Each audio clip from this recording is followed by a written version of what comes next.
uyu munsi kuri uyu musozi wa Hermoni aho duteraniye turi benshi dufite ibyishimo byo gushimira Imana. Uyu ni umunsi ukomeye aho tuzirikana aho Imana yadukuye naho itugejeje. Today, as we gather on Mount Hermon, we have a lot to be grateful to God for how long God has brought us. Zion Temple Celebration Center ivuye kure muri imyaka 25 tumaze. Zion Temple Celebration Center has come a long way throughout the journey of 25 years.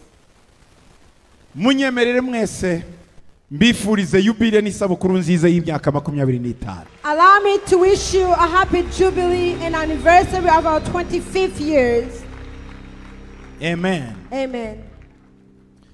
Mu kwibuka urugendo twanyuzemo bitwibutsa amagambo Biludadi yabwiye Yobu. Aramubwira ngo nubwo itangiriro ryawe risa naho ryari rito ngo ariko amaherezo azaba meza kurushaho.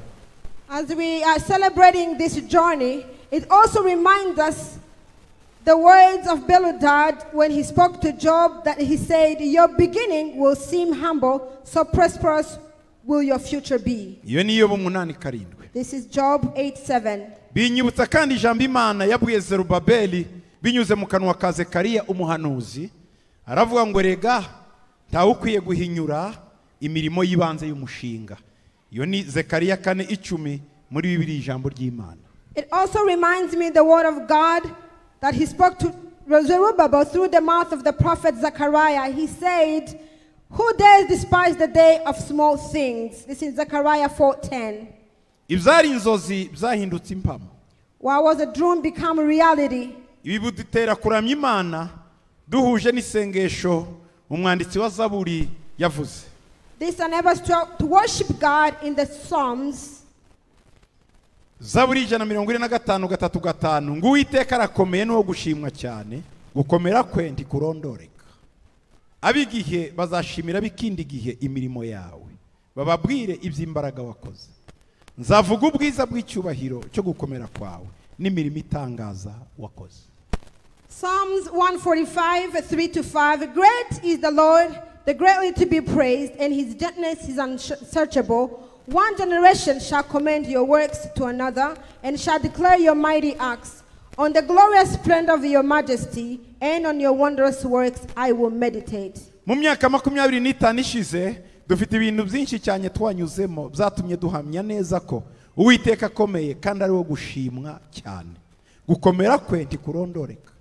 Kandi tuzabwira bikindi gihe iby'imirimo n'imbaraga by'Uwiteka yakoreye muri Zion Temple. In the past 25 years, a lot has happened and has impacted many people. Those we can proclaim with us and say, great is the Lord, greatly to be praised, and his greatness is unsearchable. Banyacyubahiro muteraniye hano inshuti zacu bakristo bo muri Zion Temple, bene data tuvuye kure cyane kandi turagana kure harenzeho. Honorable leaders, our friends and members of Zion Temple, we have come far, but we are heading so far. Uyu munsi umbajije amarangamutima yanjye nyuma y'imyaka 25 muri uyu murimo, nagusubiza mu ijambo rimwe gusa rivuga ngo Imana yatubereye iyo kwizerwa ibihe byose. If you were to ask me about my feelings today after 25 years in this ministry, God has undoubtedly been faithful all along. That will be my answer to you.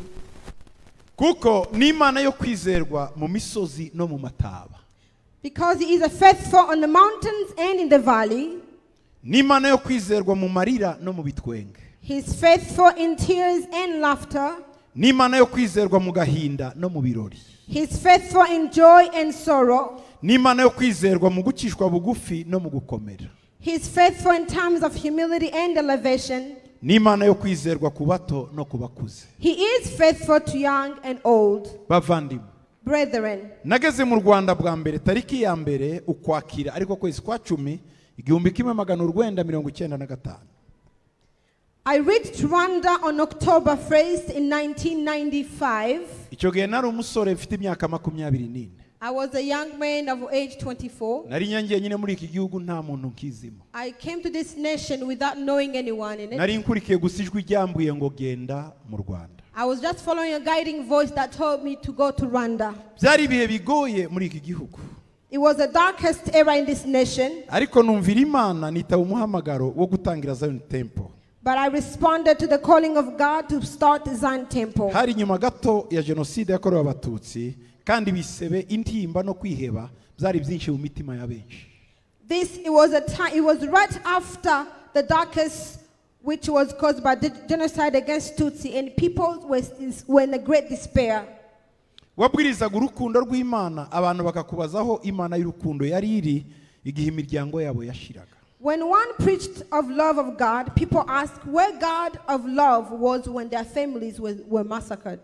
Muri iki gihugu hari amarira, hari ubukene, hari intimba, hari urwikwekwe n'akaga k'indangakamere. In this nation, it was full of depression, full of cries, full of poverty, trauma, and misery. Ariko aho muri ibyo bibazo niho Imana yatubwiye ko ariho hakwiye kuba ubuturo bwayo. But through it all, God promised to make this place his dwelling place. Ni naho havuye izina rya Siyoni, Zayoni. And that's where the name Zion Temple Celebration Center was derived. Izina Zayoni ntiryazanywe n'akazina keza twashatse, ahubwo Imana yaravuze ngo ndifuza gutura aha iki gihugu mukigira umusozi wanjye. Dushakisha umusozi muri Bibiliya dusanga umusozi w'Imana ari Siyoni. Niyo mpamvu twashyizeho itorero ngo Siyoni umusozi w'ibirori, Celebration Center. We did not choose because it was the best name. No, God told us to build his own mountain of where he's going to be dwelling. And when we search a name in the Bible, there is a mountain Zion. And that's why we started the name Zion Temple, a mountain of celebration. Mbere yuko dutangira Siyoni, Imana yahise insaba inyohereza muri Israeli, aho nagize ukwezi kose ndeba igihugu, nsengera igihugu, nakira imigisha y'icyo gihugu kugira ngo izabe imigisha y'iki gihugu. Before the plantation of the Zion Temple here in Rwanda, God sent me to spend a whole month in Israel receiving the blessings of the land so I could bring them and be the same blessings of this land. Bavandimwe, Imana yatubwiye ko yatoranije Siyoni, yahashakiye ku buturo bwayo. Iravuga ngo aha niho buruhukiro bwanjye iteka ryose, aha niho nzaba kuko nahashatse. God said, for the Lord has chosen Zion, he has desired for his dwelling, saying, this is my resting place forever and ever. Here I will sit enthroned, for I have desired it. Kuko mubizi nta Siyoni hatari Herumoni. As you know, there is no Zion if there is no Hermon. Ikime kiva kuri Herumoni kigatemba Siyoni. Because the dew flows from Hermon to Zion. Uyu munsi aduhagaze ni Herumoni. And where we stand today is Hermon. Hagiye kohereza ikime ahari Zayoni zose ku isi. Where it's sending dew to all Zion in the world. Mu mwaka w'igihumbi kimwe magana urwenda 1999 nibwo Zion Temple yatangiraga ku mugaragaro, hari mu kwezi kwa karindwi itariki ya 11 1999. July 11th, 1999 is when Zion Temple celebration started its humble journey. Bavandimwe, Brethren, twari mu bihe bitoroshe. it wasn't an easy time. Bamwe muri twe turacibuka twadusambi two muri cave y'Iremera. Some of us still remember the prayers in the basement of cave in Remera. Bamwe muri twe turibuka ingendo z'amaguru twakoraga tuva Kimisagara, Gasata, Nyabugingo na Muhima, hose aha tugenda Iremera kugira ngo tuje kuhashaka Imana. Tugenda n'amaguru, nta bisi dufite, amateraniro yarangiraga tugasubirayo n'amaguru, rimwe na rimwe imvura ikatunyagira kandi twabwiriwe ndetse twanaburaye. Some of us still remember how we would walk long distances from Kimisagara, Gatsata, Nyabugogo to Remera, and we still come back on foot without any kind of transportation. Sometimes we'll be hungry, and this will be during the rain. Ndibuka ko icyo gihe twaturishaga amaturo, twarangiza umubari wo badafite uko bagenda ukaba mwinshi, tukabashira ku murongo tukabasubiza ya maturo kugira ngo bafate bisi zibajyana. I remember the time we'll be collecting offerings, but because the number of the people who came were larger without transportation, we will return back the offering we had collected. Kugira ngo babashe gutaha bagere mu rugo. So they can have means to go back home. Bamwe muri twe turacibuka kavumbi kavanze no guhimbaza Imana muri shitingi y'Iremera. Imana yoherezaga kavura ko gukamura ivumbi, imvura nayo ikatunyagira. Some of us still remember the clouds of dust as we were praising God at Remera basement or the tent, and God will send rain to bring down the dust that we were going, so we'll be under the rain as we walk back home. Abandi muri twe twibuka amateraniro twakoraga hatari mu muriro, tugasomera za bibiliya zacu kuri buji cyangwa udutelefone twa gatoroshi kugeza igihe umuryango wa Semarinyota baduhaye akajenereta kabo ngo kadufashe gucanira itorero. None uyu munsi uwo muryango Imana yawuhaye umugisha dufite Pasiteri Honorable Jennifer Wibabara. Some of us still remember the services without electricity, using candles to read our Bibles, sometimes the phones, until the family of Semarinyota gave us the generators, and today he's no longer the same, he is now an honorable man. Nyuma ubu turimo ducelebratinga 25 Jennifer yasengeye kuba pasiteri, igihugu kiramwizera, yarayabaye umudepite. As we are celebrating, Jennifer has been honored by the nation. She is now one of the senators. She was a pastor prior, and then he was selected as deputy or member of parliament or the Congress. Bavandimwe, brethren,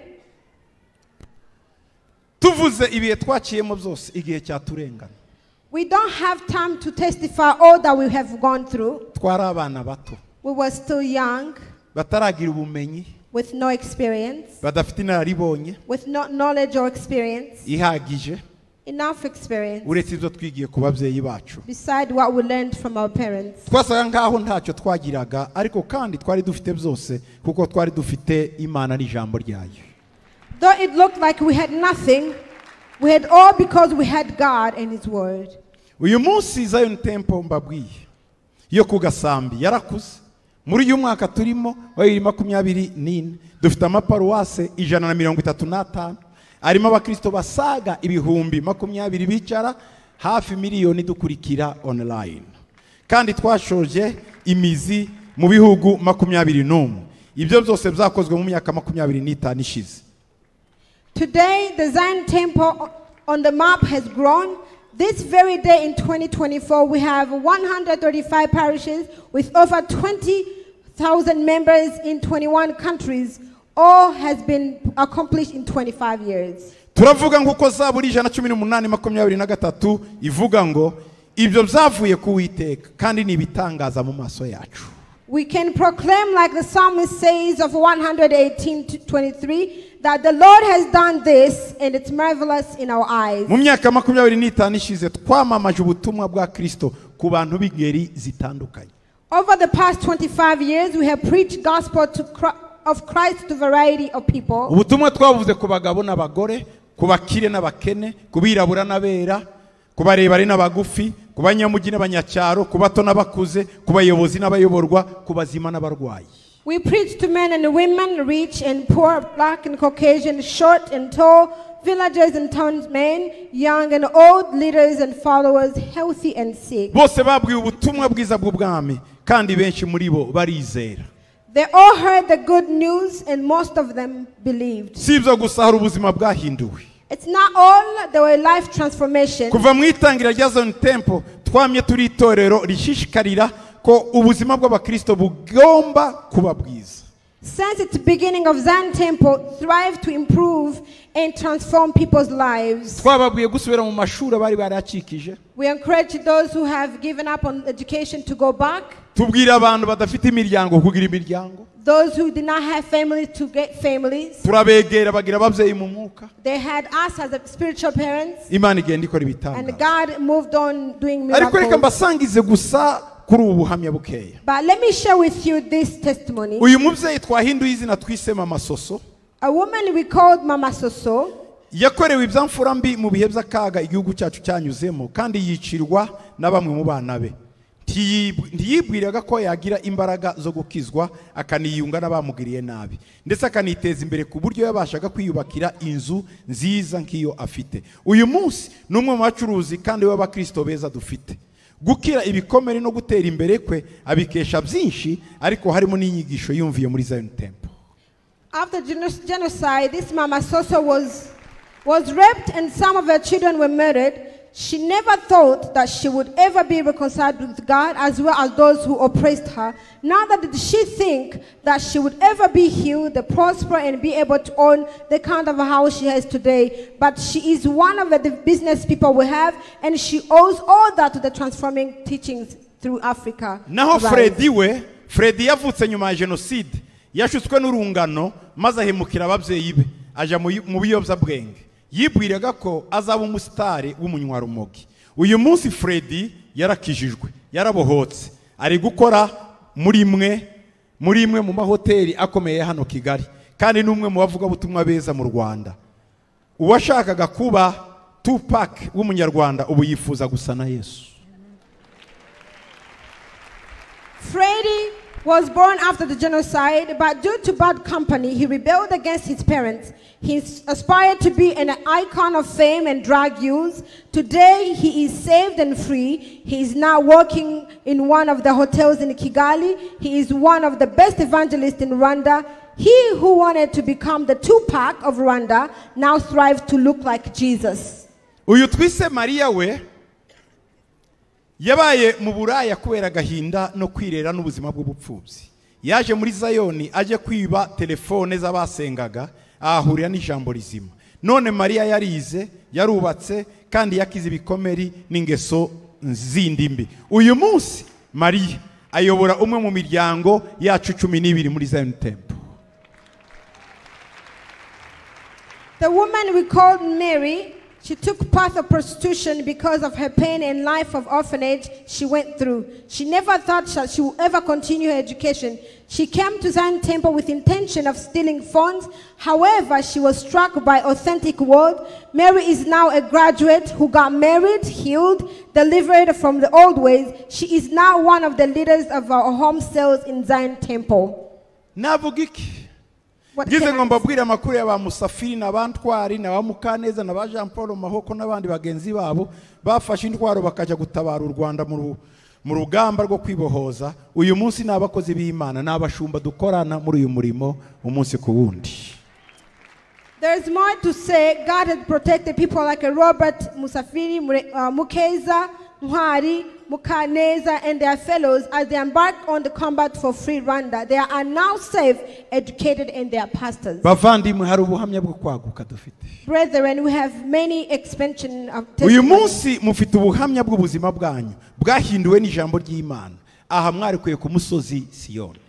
Many of us have testimony of what the Lord has been doing in the life. And this was brought from the Mountain Zion. Ya Zion Temple yo ku Karago ka Kave ubu iri mu Rwanda hose, iri mu Burundi, iri muri Congo, muri Tanzania, mu Bubiligi, mu Bufaransa, mu Buholande, mu Budage, muri Italy, muri Denmark, muri Sweden, muri Norvege, muri Malawi, Finland, Ubwongereza, Poland, Israel, Ubushinwa, Australia, Nouvelle-Zélande, Canada na Leta Zunze Ubumwe za Amerika.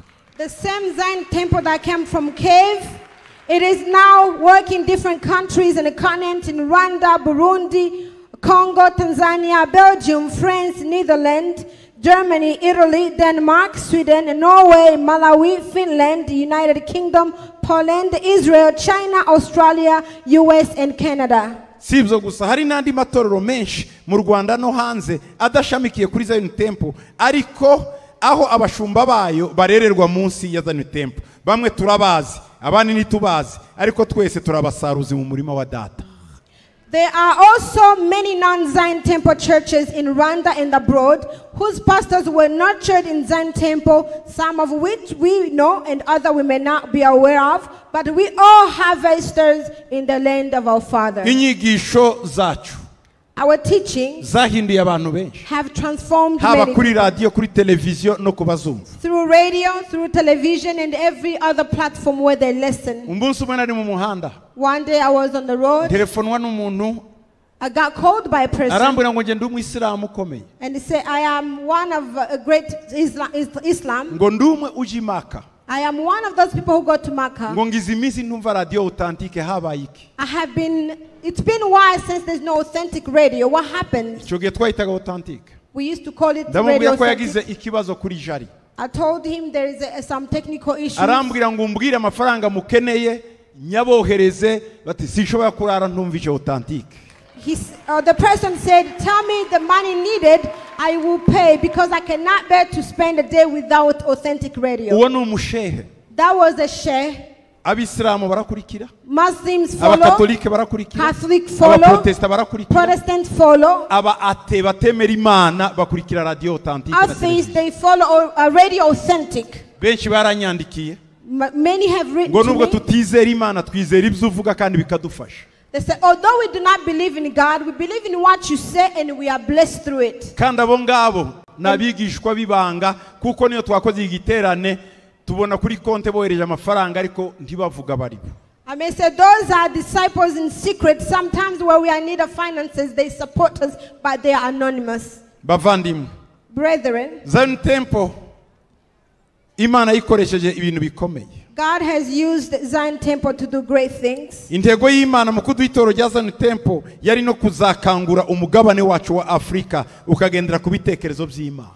One of God's plan when he gave us Zion Temple was to awaken Africans on the continent as they walk according to God's thoughts. Twamenye ko Imana ifitiye umugambi munini abahungu n'abakobwa ba Afrika batuye kuri uyu mugabane. We learned that God has a big plans for African sons and daughters who are in African continent. Abanyafrika bari muri diaspora, African diaspora, ndetse n'abirabura bajyanywe mu mahanga, and Africa descent.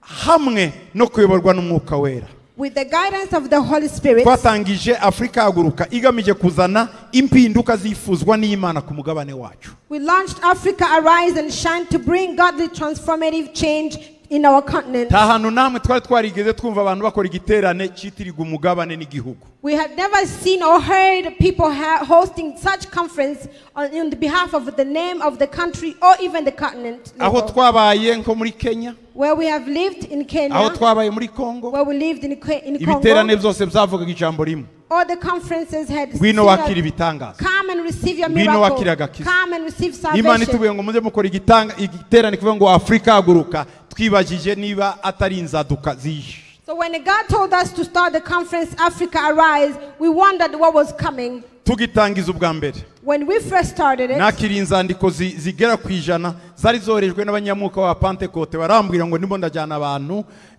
ikuzimu sinimbo majyana mu ijuru kuko ndavugiye ibya Afrika ho kuvuga ijuru. I received many letters of those who are so-called spiritual saying, you are leading people astray, what you're doing is not right, because all you talk about is Africa, heaven is not being mentioned. Ndetse hari n'abandi banyandikiye ngo ngo abanyafrika baravumwe ngo ni Yesu wenyine uzatugeza mu ijuru ibyo muvuga ntibizashoboka. And some wrote to us, Africans have been cursed, they cannot go to heaven. Ariko Imana yambwiye ko atari byo. But God told me otherwise. Hamwe no kuyoborwa n'Umwuka Wera twatangije Afrika Haguruka igamije kuzana izimpinduka zifuzwa n'Imana ku mugabane wacu. So being led by the Holy Spirit, we started Africa Arise and Shine to bring godly transformative change in our continent. Igiterane cya mbere twagikoze mu kwezi kwa 8 itariki 6, mu kwezi kwa itariki 6 kugeza ku itariki 12 muri 2. The first conference took place August from 6 that took place in 2000. Itariki 6 from the 6th kugeza ku 12 to the mu 12th kwezi kwa 8 in August mu mwaka wa 2000 in the year niyo 2000. twatangiye igiterane cya mbere cya Afrika Haguruka. That's our first gathering of Africa Arise took Twari place. turangije ikindi cyavuga ngo gukiza igihugu cyacu. Heal our nation. We had just called another conference called Heal Our Nation. Kuva icyo gihe kugera uyu munsi twabonye inshuti nyinshi zatubereye inkoramutima.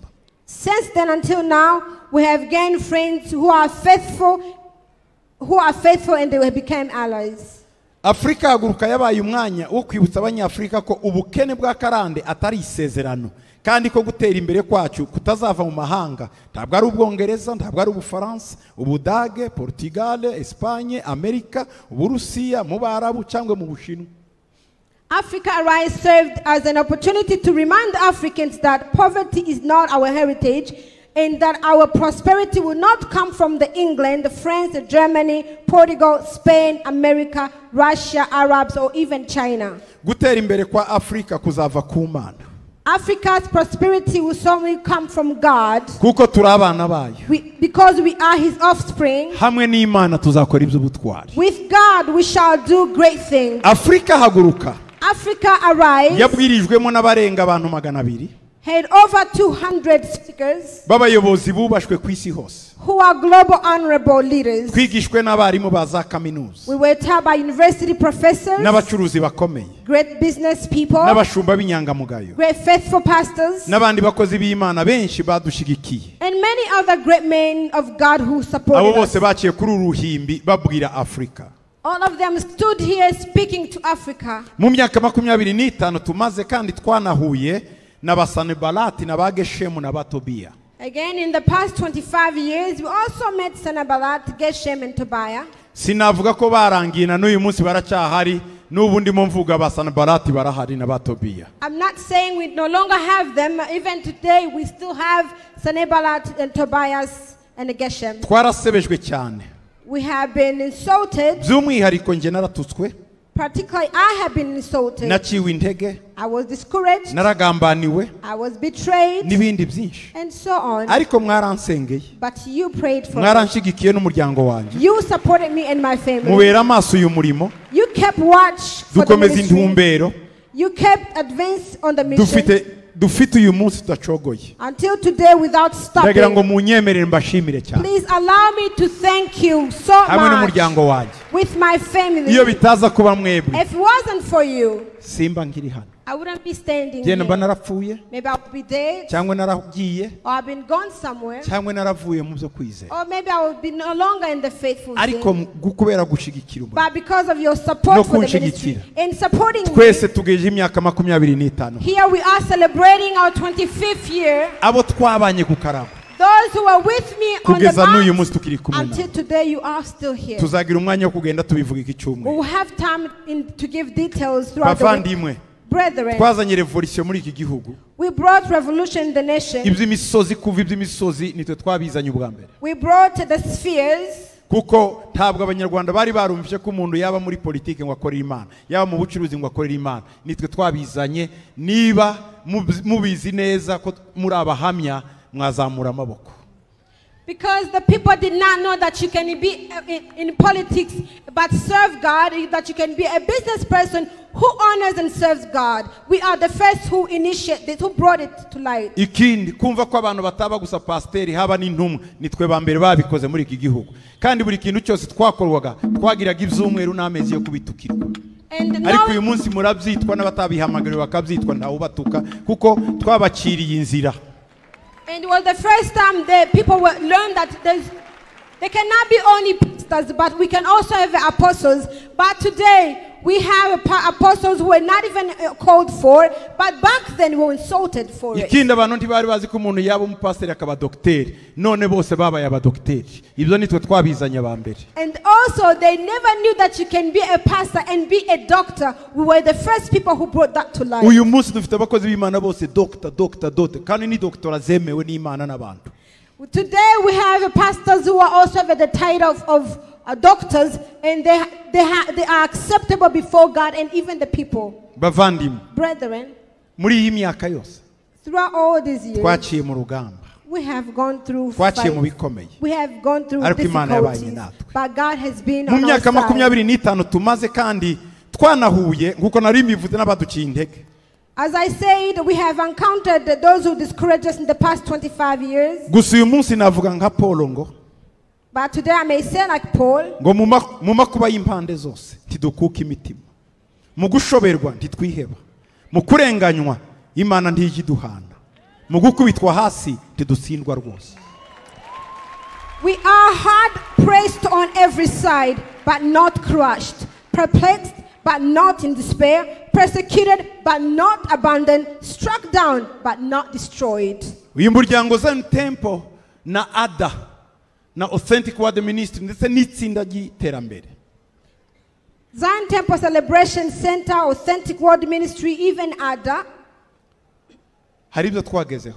we have achieved many. Twubatse amashuri muri iki gihugu. We have built schools in this Uyu munsi nation. dufite banke. Today we have our own bank. Ntabwo ari banke y'abajyamari muzi bo mwisi, ni banke yacu abakristo. It's not the bank that you know that belong to the world. No, it is for the believers. Dufite ivuriro. We have hospitals. Dufite radio. We have radio. Ikundwa n'abantu benshi kandi ikurikirwa na benshi. Dufite na televiziyo ikurikirwa n'ibihugu 48 muri Afrika. We have radio and television that have been followed by 48 nations in Africa. Twita ku barwayi. We cared for the sick. Twubakira abadashoboye. Constructed for the poor. Tugaburira abashonje. We fed the hungry. Twishyurira abana amashuri. We paid students tuition. Ndetse dushyira n'itafari y'iterambere kuri benshi. And we lay a brick on many people's success. Mu myaka mikiri imbere In only a few years to come, imibare igaragaza ko urubyiruko rukomoka muri Afurika arirwo ruzaba ruri ku isoko ry'umurimo ku isi yose kurusha abandi.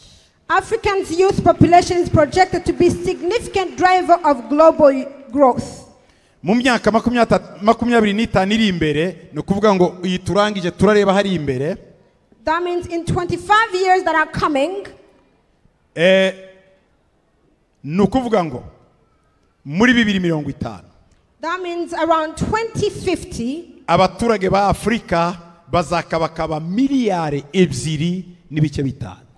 in 20 years coming, Africans' population is expected to reach 2.5 billion. Kandi benshi bazaba ari urubyiruko. And majority will be the youth. Nirinzi imibare y'ahandi y'Uburaya kuko bo urubyiruko ko rurashira muri Amerika kurarangira, Afrika nizaba isigaranye urubyiruko. Niyo mpamvu Imana ivuga ngo Afrika haguruka nimwe muzaramira isi mu minsi iri imbere. I did not come up with a statistic of Europe or America because the generation of youth is finishing and Africa is arising. In the future years to come, you are going to be the leaders. Uyu munsi muri Japan. Today in Japan, nzava hangaha. I will live here. Nzaja muri Japan kuko ari Imana yambuye kujya gukorayo. I will go to Japan because God is sending me to do something on Igihe mission. Imana yari yavuze ko ngomba kujya muri Japan kiragezaho nabibwiye murabyibuka bamwe. Harababizi na madame wanje arabizi. Ibyo muri Japan. Donc nyuma yi 25 Imana yambuye ngo ushobora kugenda. Muri Japan hari iki kuki mvuze Japan? There is a time God told me to go to Japan. This is a time, and I told those who are aware that God is telling me sometime in the future I'll go to Japan. This is the time. What's in Japan now? Japan urubyiruko ni zero rwarashize. Japan has no youth. Nukuvuga ngo nabasaza gusa. That means Japan is filled with elders. Bingingira abahungu n'abakobwa gushaka bakavuga ngo turabaha ibyo mushaka byose nabo bakanga. They beg the Abo young ni men, bakeya nabo. the few young men and ladies they have left, they beg them to get married in order to inherit everything Kandi else. Japan ni igihugu ikomeye ku isi. And Japan is one of the great Ariko mu nations. myaka iri imbere kizarangira ikindi Japan ndigira abanyamahanga k'ibindi bihugu za diaspora. Nukuvuga ngo n'abayapani bonyine. Rero barimo baragenda bakendera barangira. So their youth is no longer present, they are finishing. And also Japan, it's one of the great nations, but in the future they won't. Oh, it has no foreigners, but in the future they're all going to be extinct. Ariko Afrika imureba. But Africa,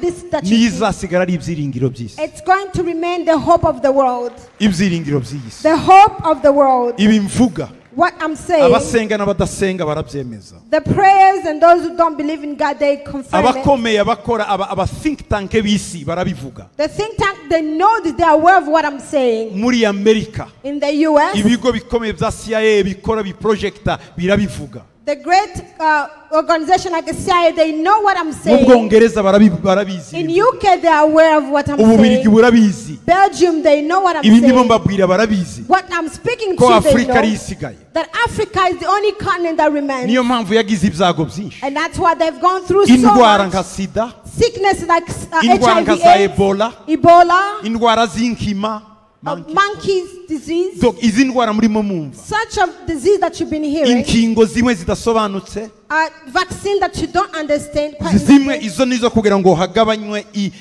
hagabanywe imbyaro. Some of them is to decrease the birth Ariko rate. ntibizashoboka. But it's not going Nguko to barushirizaga kubagirira nabi ngo niko nabo bakuraga.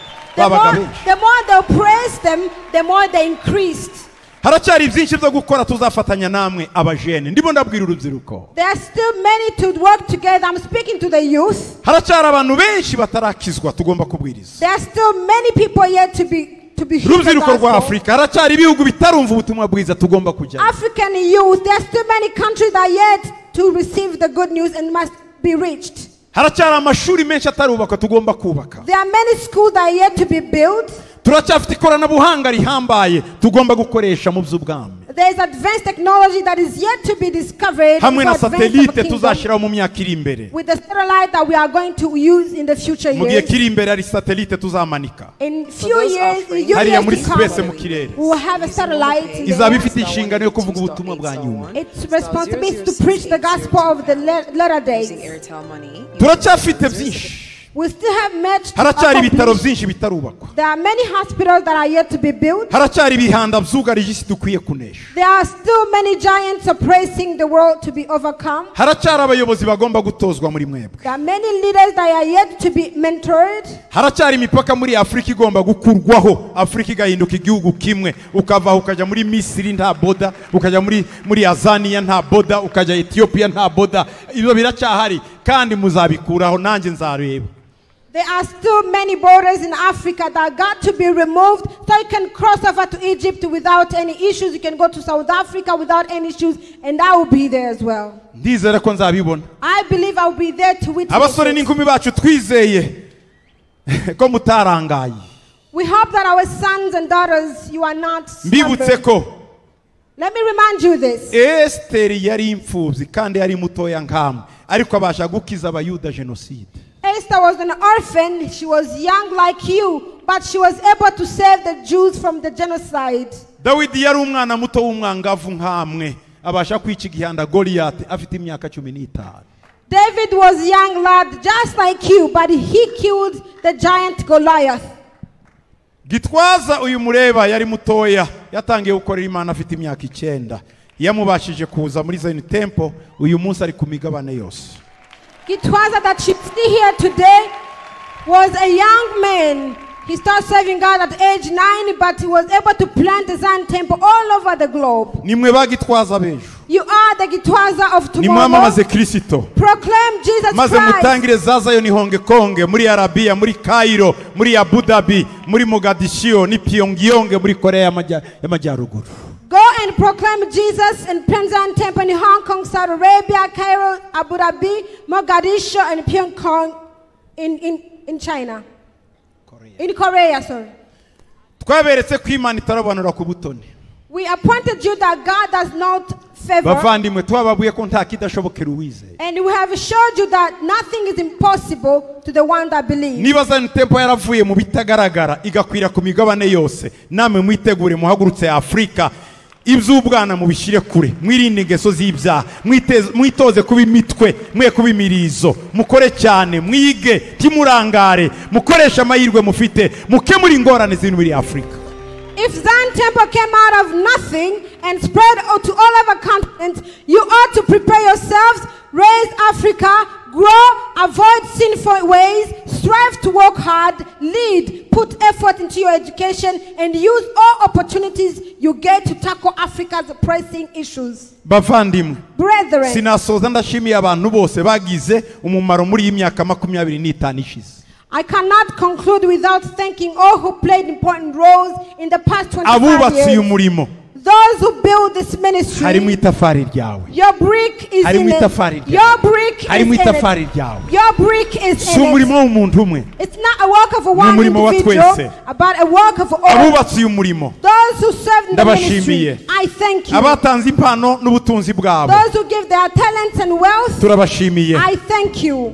Mwese All of you, ndagira ngo mbashimire hamwe n'umuryango wanjye. let me thank you on behalf of my family. Abashumba bagenzi banjye bo mu yandi matorero, Fellow pastors from other churches, abayobozi b'imiryango ya Gikristo, leaders of all churches and families, guverinoma y'u Rwanda n'abayigize, the government of Rwanda, inzego zitandukanye zo mu Rwanda, all levels of Rwanda. mwese ndabashimira byimazeyo I thank you from the bottom of ko my heart. mwashigikiye igikorwa ikaba kigeze kure. You have supported this ministry, and here we are. Cyatangiye ari umukenke, none uyu munsi ni inganzamarumbu. It started small, but now we are all over. Kubw'umwihariko A special ndagira ngo thanks. nshimire umugore wanjye Pasteur Angelique Gitwaza. I would like to thank my wife, Pastor Angelique Nyinawengeri Gitwaza. Ndamushimira I thank her kuko yihanganiye umugabo w'intege nke, for she bare the husband with his weaknesses. kandi nta shwa yari afite niwe Imana yamuhaye, She had no choice. She had been given to me. ariko muri ziriya ntege nke niho yabashe kuzuza nawe aho ndashoboye. But through my weaknesses, she fulfilled. Yampaye courage, She encouraged me. yarambwiye ngo kora umurimo w'Imana. She told me, go and serve God. Yari kwibaga iyo barimo bamubaga kubyara, Even when she was in the operating room on the labor, yarambwiye ngo ntuhagarike ibiterane urimo, ndabyara amahoro genda. she told me, don't stop the mission you're on. Keep going. I will give safe birth. Yareze abana wenyine kandi tubana. She raised the children alone, yet I was here. icyo gihe nimwe narimo ndeba. That I was attending you. Abantu benshi bibaza impamvu umugore wanjye atabwiriza nkanjye adakora nkanjye, ariko imirimo yari igabuye. Niba undeba, niba umenya, niba ureba abana, niba ureba urugo, tugize ngo twese tubarebe urugo ndigwagira urureba. Many wondered why my wife doesn't come and preach like I do. No, the tasks are divided. She's in charge of the family. She takes care of me. She takes care of our family. Kandi ibyo abikora bikunze. And she does it with a loving heart. Namusabye kera kuza hano imbere. I have asked many times for her to come on the pulpit. Arambwira ngo nzakumenya menye naba. But she said, no, I will take care of you and the children. Ndagira ngo mumpera amashini impundu. Please give her a round of applause. Imana yo izi ibyo nshoboye n'intege nke zanjye, niwe yampaye muri uyu murimo uvunaniye.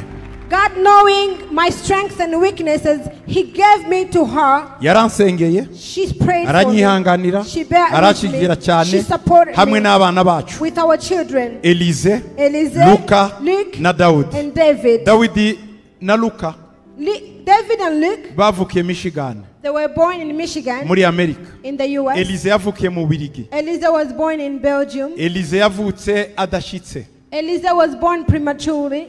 Abandi bavutse Luka bavuga ngo ntameze neza, ibihaha bye si byiza, ndetse bavuga ko atameze neza mu gihorihori.